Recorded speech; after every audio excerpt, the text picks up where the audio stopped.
खबरों का क्रम शुरू करते हुए बात करेंगे पश्चिम बंगाल की, जहां अब ममता बनर्जी मुख्यमंत्री नहीं रह गई हैं। उनके मुख्यमंत्री पद से इस्तीफा देने से इनकार करने के बाद राज्यपाल आरएन रवि ने विधानसभा भंग कर दी है। गुरुवार शाम को लोक भवन से इसका नोटिफिकेशन जारी हुआ। इसका मतलब है कि ममता कैबिनेट के किसी भी मंत्री के पास अब न पद है न कोई शक्ति।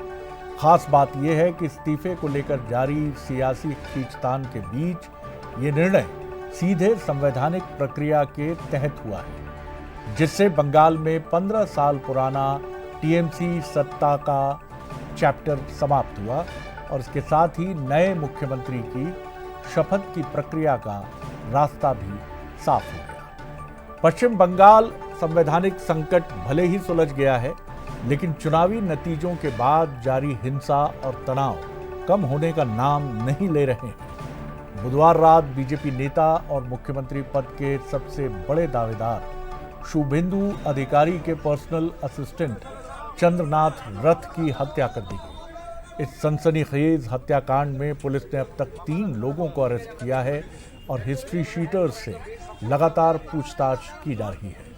सुपारी किलर्स का हाथ होने की आशंका भी जताई जा रही है। इस हमले का मास्टरमाइंड अभी भी फरार बताया जा रहा है। पुलिस को आशंका है कि इसमें कॉन्ट्रैक्ट यानी भाड़े के हत्यारे भी शामिल हो सकते हैं। इस पूरे इंसिडेंट की गंभीरता को देखते हुए विशेष जांच दल यानी एसआईटी का भी गठन किया गया है। पोस्टमार्टम रिपोर्ट में खुलासा हुआ है कि चंद्रनाथ रथ को 4 गोलियां मारी गई थी, वो भी पॉइंट ब्लैंक रेंज से यानी बहुत नजदीक से। इस बीच शुभेंदु अधिकारी ने आरोप लगाया है कि उनके पीए की हत्या राजनीतिक बदले की भावना से की गई है और इसकी वजह भवानीपुर में ममता बनर्जी की हार हो सकती है। वजह है वो बीजेपी का शुभेंदु अधिकारी का एग्जीक्यूटिव असिस्टेंट है और शुभेंदु ने हाल ही जो चुनाव हुआ नतीजा आया भवानीपुर में ममता बनर्जी को हराया। उनका बॉडी से 4 बुलेट निकला। सब हार्ट जो है हमारी हार्ट का माने अगल बगल में जितना भी पैसेज है सबको टारगेटेड करके किया है। ये बहुत स्पेशलिस्ट और खूंखार खूनी है, आतंकवादी है। पश्चिम बंगाल के चुनावी नतीजों से न केवल टीएमसी को झटका लगा है, बल्कि विपक्षी दल भी हैरान है। इस बीच समाजवादी पार्टी के चीफ अखिलेश यादव गुरुवार को कोलकाता पहुंचे, जहां उन्होंने ममता बनर्जी से मुलाकात करके सियासी हलचल बढ़ा दी है।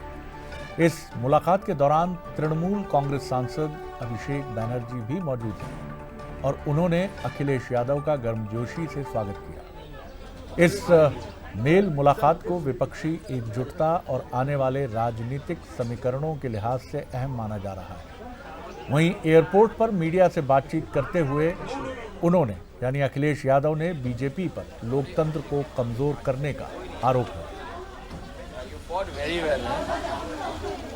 भारतीय जनता पार्टी ने जो बंगाल में किया है उत्तर प्रदेश में उससे कम किया उन्होंने, लेकिन ट्रायल वहीं पर किया। हालांकि बंगाल में इससे भी खतरनाक तस्वीरें आई होंगी, जो मैं तस्वीर दिखाना चाहता हूं आपको। ये तस्वीर वो है जब उत्तर प्रदेश में बाई इलेक्शन हुआ था। फोर्सेस को लगा करके लोगों को वोट रोका गया, वोट नहीं डालने दिया और चिन्हित कर करके कि कौन सा वोटर समाजवादी पार्टी का है उसको वोट डालने नहीं दिया जाएगा। और बंगाल में जो हुआ है डेमोक्रेसी को डिस्ट्रॉय करने का रास्ता निकाला है।